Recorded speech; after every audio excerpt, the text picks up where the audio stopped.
Perhaps journalism died not because activists took over, but because midwits took over. Now, I may be getting midwit a bit wrong, but midwits are basically smart. They're not stupid people. They're just smart enough to simulate complicated thought and critical thinking, but not smart enough to actually solve the problems.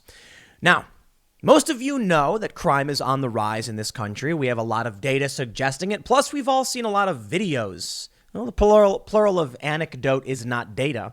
Seeing these videos may not represent a pattern, but I think when you look at the data and then you look at the videos, you're like, hey, look at this. This kind of backs up the claims that are made statistically that crime is on the rise. In fact, we have one report from CBS saying 2021 is on track to be America's deadliest year of gun violence in 2 decades.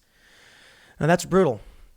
I saw a story, and I'll show you in a second. It's brutal. A guy just runs up to a woman, jumps on her back, knocks her down, and physically assaults her in a very gross way, broad daylight in Brooklyn. Now, you need to consider that context as we enter the midwits of mainstream media. Ladies and gentlemen, this journalist noticed a poll asking people about violent crime or crime in general, where they live versus in the U.S. And as you can see in the poll, most people think crime in the U.S. is up, but crime where they live, not so bad, but still a little bit up. Being a midwit, these journalists can't understand simple math or context. I mean, I looked at this poll. It's a story from the Washington Post. Concern over crime is growing, but Americans don't just want more police, post ABC poll shows. Now, I will stress, most people don't seem to think there's a crime problem in the area they live, but there is a crime problem in the U.S. That logic follows very simply. Crime is bad somewhere else. What did the midwits of the Washington Post come up with? This one journalist says, look at the gap here. More than 40% difference between crime as a problem somewhere else versus a problem where they actually live. Perception versus reality. When it comes to crime, the grass is always browner. This resulted in a wave of blue check Twitter personalities being like, everyone is wrong. They think crime is really bad in other places, yet when they look at their own neighborhoods, crime isn't that bad. What they're trying to say is crime isn't that bad. People just think it is because it must be happening somewhere else. In fact, this is one of the stupidest things ever. Let me break it down for you. If you have 10 cities, 9 of which are medium to small and 1 is large, you have a lot of people living in that big city relative to the rest of these small cities, but still, even with a big city, 9 smaller cities, it's still going to end up being 70 to 80% of the population spread out through smaller cities versus one big city, right? Okay. Now, all the people in the smaller cities are asked about crime where they live, and they say, our city's great. We don't have a lot of crime. Well, crime in the country, however, is getting bad. Why? Because crime in the bigger city is getting bad. Now, take a look at how the math works out. Most people recognize that crime in Portland and Chicago and New York and Detroit is getting bad. And the people who live there probably recognize it's getting bad as well.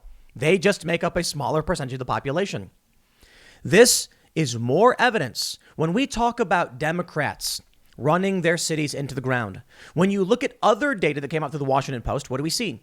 The top 10 per capita cities for crime are run by Democrats. Keep in mind, that's per capita, not by size.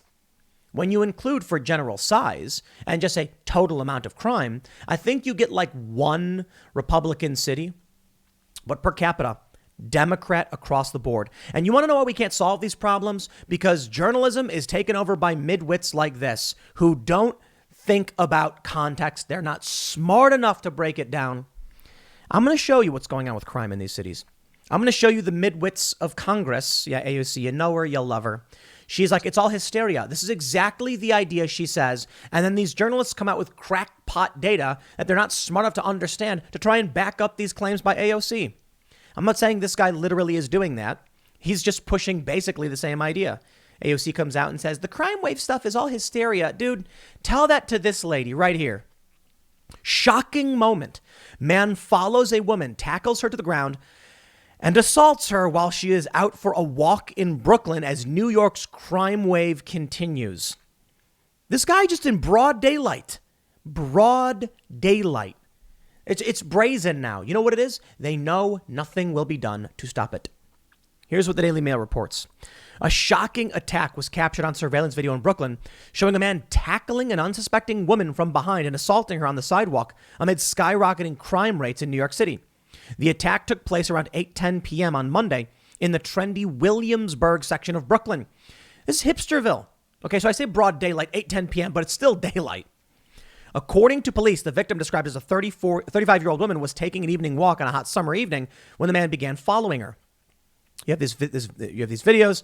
They say, according to the most recent stats from the NYPD, rape and other crimes citywide are up 5% and 25%, respectively, compared to the same time last year. So that's rape and, we'll just look, it's sexual assault. More than 2,200 sexual offenses have been reported throughout the 5 boroughs since the beginning of 2021. Murders were up 12% from 189 at this time last year and to 212 so far in 2021. The biggest increase has been in gun violence, with shootings up 43% from 503 to 718. So let me break it down for you. I lived in the Philadelphia area. Crime started getting really bad. I moved. If someone polled me and said, is crime getting bad in the U.S., I'd say, oh, you betcha. Is crime bad where you live? Oh, definitely not. You know why? I left, you morons. These people are so dumb. And they're the ones in journalism, in the mainstream media, supposedly trying to break down what's happening in this world, and they don't understand basic context. Oh, yeah, you know what? Look at every single one of these out of context videos that these grifter leftists put up where they don't understand the point you're trying to get across. And therein lies the big problem. Let me give a shout out to one of the dumbest people I've ever had the misfortune of talking to.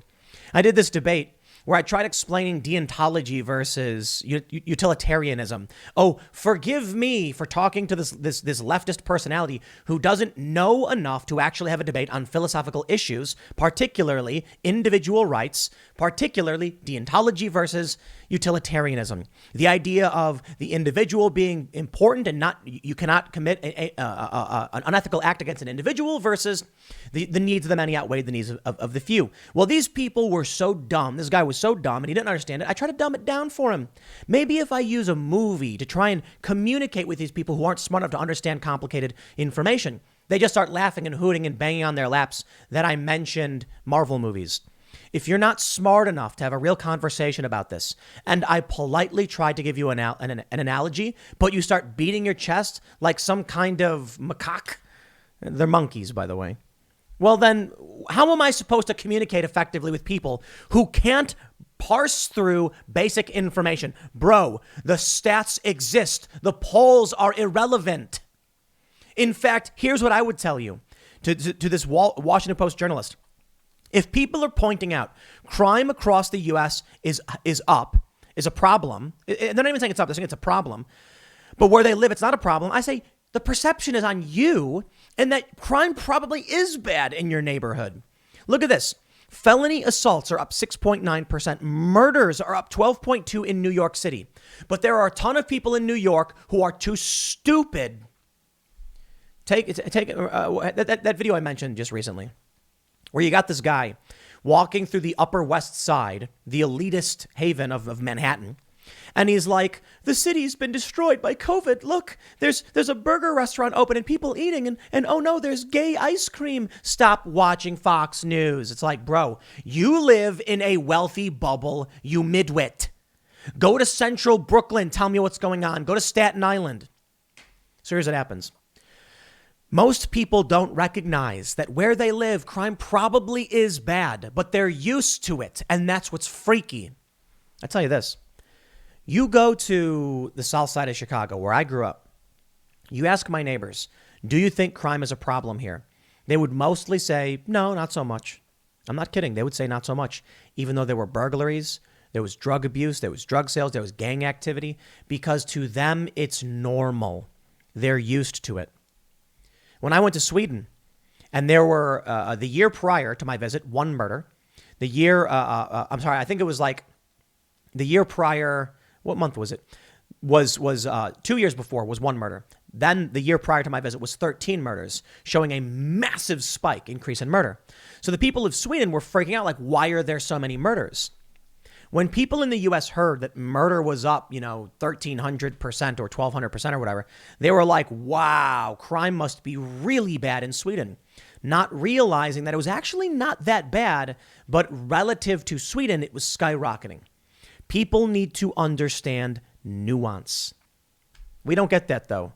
We unfortunately have a journalistic enterprise run by midwits who can't break down basic information and context. Like if I were to say, wow, man, because of all of these riots, because of the billions of dollars in damage, this could result in some kind of major victory for Donald Trump. And then the meme, of course, is 49 state landslide, just like Reagan. Not literally. Maybe I didn't speak clearly enough. But when I say something like hypothetically, if this occurs, this will happen. Like if Trump appoints Tulsi Gabbard to National Security Advisor, like even, what was it, the American Conservative said, and Yang to Economic Advisor, he'd win a 49 state landslide. They then like to take those clips out of context because they're not smart enough. They're midwits. Here's the problem. Why aren't smart people getting in media? Where, look, these intellectual dark web types, they're sitting back. They're fighting a good fight with respect, of course, I say this. But they're not in newsrooms. They're not running newsrooms. So you have the dumbest possible people saying, crime isn't happening. People, realize crime's not that bad. I saw, look, I didn't think one tweet would warrant a video on this, but it's not one tweet. I'm just not going to drag all of the other accounts that were posting similar things saying Republicans are trying to drive up fear of crime because when crime goes up, there's calls for law and order and things like that. But this is what we get. Concern over crime is growing. And at the same time, crime is up. And at the same time, this is what you get when you ignore it. No, not the silly kitty playing. AOC brushes off concerns over surging NYC crime as hysteria. The New York Post. U.S. Rep. Alexandria Ocasio-Cortez sparked outrage Tuesday for dismissing concern about surging crime as hysteria. The Bronx Queen Congresswoman, a far-left progressive, routinely referred to her by her. We know who she is. We are seeing these headlines about percentage increases, AOC said. Blah, blah, blah. Now, I want to say that any amount of harm is unacceptable and too much. But I also want to make sure that this hysteria, this doesn't drive a hysteria, and that we look at these numbers in context so that we can make responsible decisions about what to allocate in that context. Bronx City Councilman Ruben Diaz Sr. on Tuesday blasted AOC's remarks and said she's wrong. The crime increase is a crisis. Okay, I don't care if you think it's a crisis or not. I lived in Philly. The crime was getting really bad. There was a shootout. I lived in the suburbs of Philly, and I'm like, we don't want to be here no more. I'm not going to sit around and wait inside a burning building for the fire to make it to me. So I said, all right, I'm out. And I walked away. Went somewhere further away.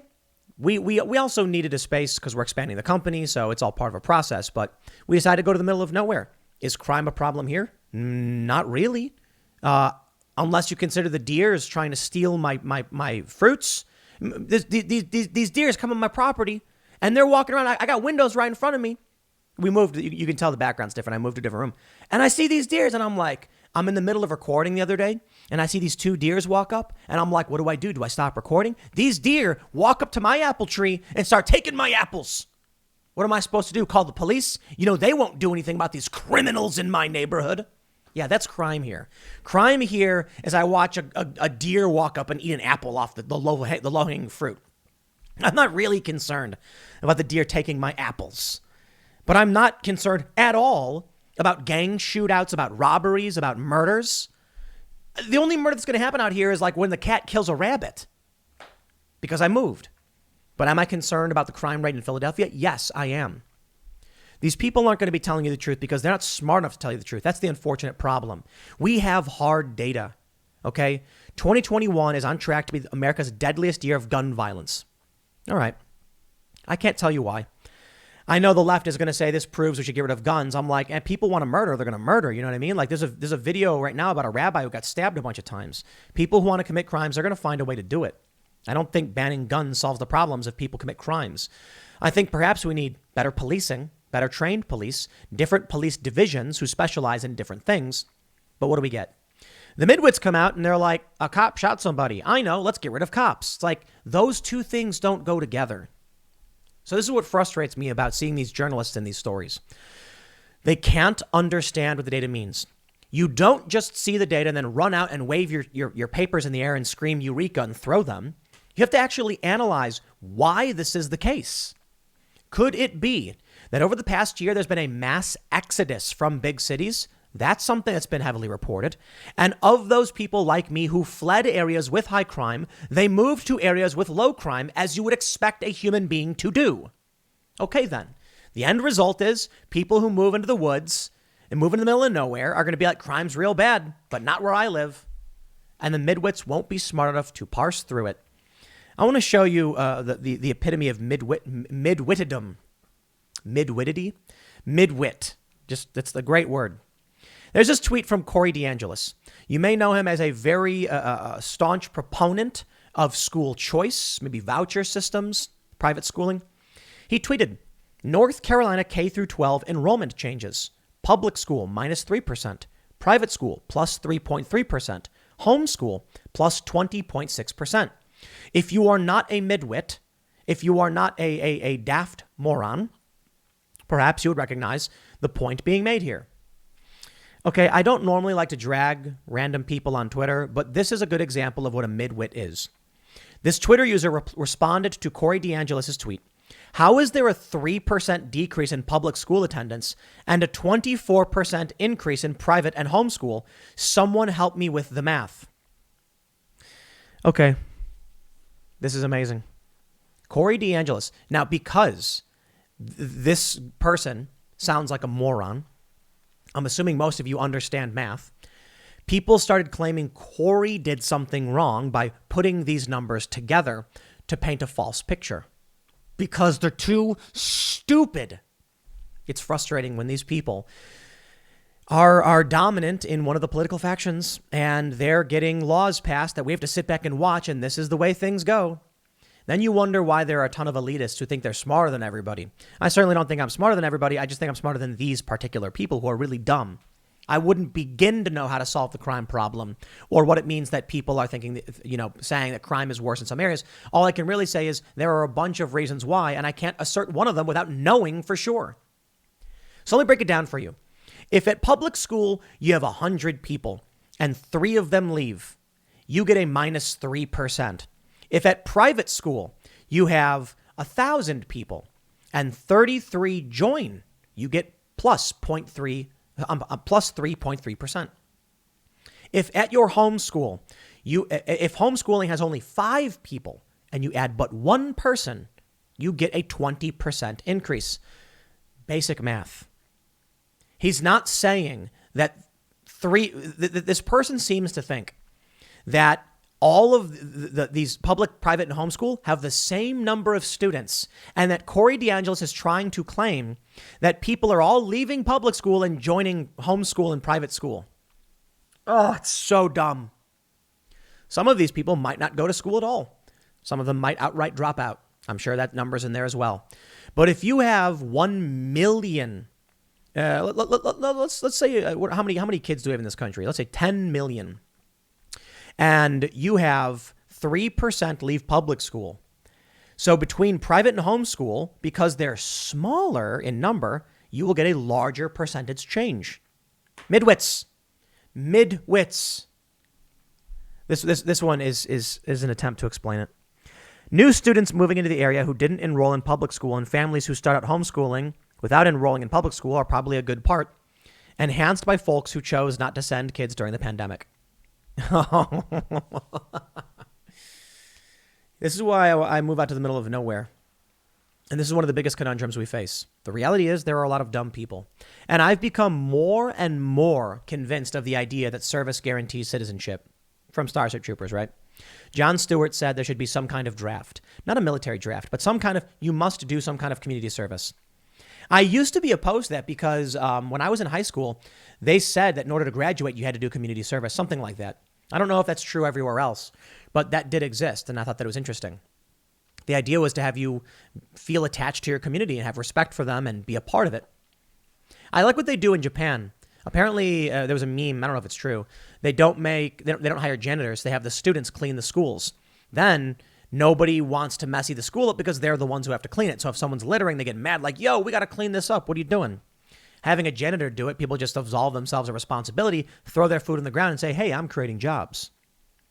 Service guarantees citizenship. There's got to be some kind of structure by which people who don't know and don't care don't go vote because the TV told them to. Sorry, that's just reality. We will not be better served. Imagine, I'll put it this way. Let's shrink things for you guys. Maybe you're on the left and you're like, everyone should vote. Voter suppression is bad. Let me tell you this. You got one roommate sleeping on the couch, snoring and not working, and you keep cleaning it up. I'm sure you've met somebody like this. Then when it comes time to vote on, how to spend, what utility bills to be paying first, or that's a little bleak. Let's say that comes to vote on food, and he's like, yo, we should get Blimpie. And you're like, oh, come on, dude. I just busted my ass cleaning up this place. I want to eat something nice. Too bad, Blimpie. Why are you choosing for me what I get to eat? Or the landlord comes in and blames both of you for the noise when you're not the one causing it. So here's the point. In the United States, there are some people who don't pay attention. I'll put it better. I'll put it this way. You get a problem is occurring with the neighbors, and you need to solve that problem. And so everyone needs to come together to decide how to solve that problem. And the person who doesn't do any work is the one who keeps telling you what to do and making everything worse. Or better yet, someone's got to do the dishes. And everyone's going to vote on whose turn it is to do the dishes. And the one guy who never works keeps voting not to do the dishes. And you're like, bro, you've not done the dishes one time. And a bunch of his dumb friends keep saying, nah, it's cool. He doesn't got to do any work. The point is, you got to have some skin in the game. You have to have some basic understanding. And they say that it's racist to do these things. Yeah, sorry. I don't think people are stupider because of their race. I understand poverty plays a role, but I do think we've got to have some kind of assessment, some kind of basic way to judge whether or not someone is actively trying to help the community. I don't think just because you're stupid, you should not be allowed to speak. That's like Twitter's mentality. But I do think there's a very serious problem if your toilet breaks and you bring in a bunch of lawyers to vote on how to fix it. Nah, maybe we let the one plumber just take over in this regard. So you have a country of a bunch of people and we're all trying to vote on things. And there's good reason for this, actually, because we don't want a council of elitists saying they're the political experts, they decide. That doesn't work. But we do need to recognize that if you let really dumb people vote to do really dumb things, bad things happen to everybody. How we solve for that, I don't know. I really don't. I'm just like looking at all these midwits who don't understand crime, running these news organizations, misinforming people. And I'm just like, ugh. I'll tell you the big difference between me and them. I will not, for the most part, tell you what you must believe. And boy, do people hate it. The meme is like, Tim will come out and say, X happened, but maybe it's Y. You should consider possibility of Y, but it might actually be X. Yeah, because I'm not telling you what to believe. I'm telling you what happened and saying, here's why it might be, here's why it might not be. You figure it out. I'm not your boss. I'm not the one in charge of your ship. I'm not pulling your sails or steering your boat. I'm letting you know there's a couple waves in front. Now, I don't know if those waves are going to knock you over, but consider the information because they might. I go to the casino and people are like, what should I bet? And I'm like, well, you look at it this way. Somebody, we're playing blackjack. Some person sitting next to me, they got a 13. The dealer is showing 5. And I say, man, well, look, I could tell you what to do. I tell you what I'd do. They're showing a 5. Like the likelihood is they're going to flip their other card. It's going to be a face card, which is going to get them at 15, which is going to force the dealer to hit. The dealer's then very likely to bust because with showing a 15, I think the percentage is down to like even the high 20s or 30% that he's going to get a card lower, 6 or lower. Your best bet is to stay at 13. But I don't know. Because what if he flips it over and it's a 6 and then he hits and boom, 21. So if you're showing a 13 and he's showing a 5, what I would do, you do you. That's the point. I don't make these videos to tell you how to live your life because I don't know what you do. I don't know how big your basement is. I don't know if you got running water. I don't know if you live in a mansion. But man, these people are dumb as they come and will tell you exactly what you need to do. And then everything goes up in flames. That's that quote that the wise are so full of doubt, and the ignorant are so confident. Or you get the point. One of the troubles of the world is stupid people think they know everything. Yeah. Well, I'll leave it there. Next segment's coming up at 4 p.m. over at youtube.com/timcast. Thanks for hanging out, and I will see you all then.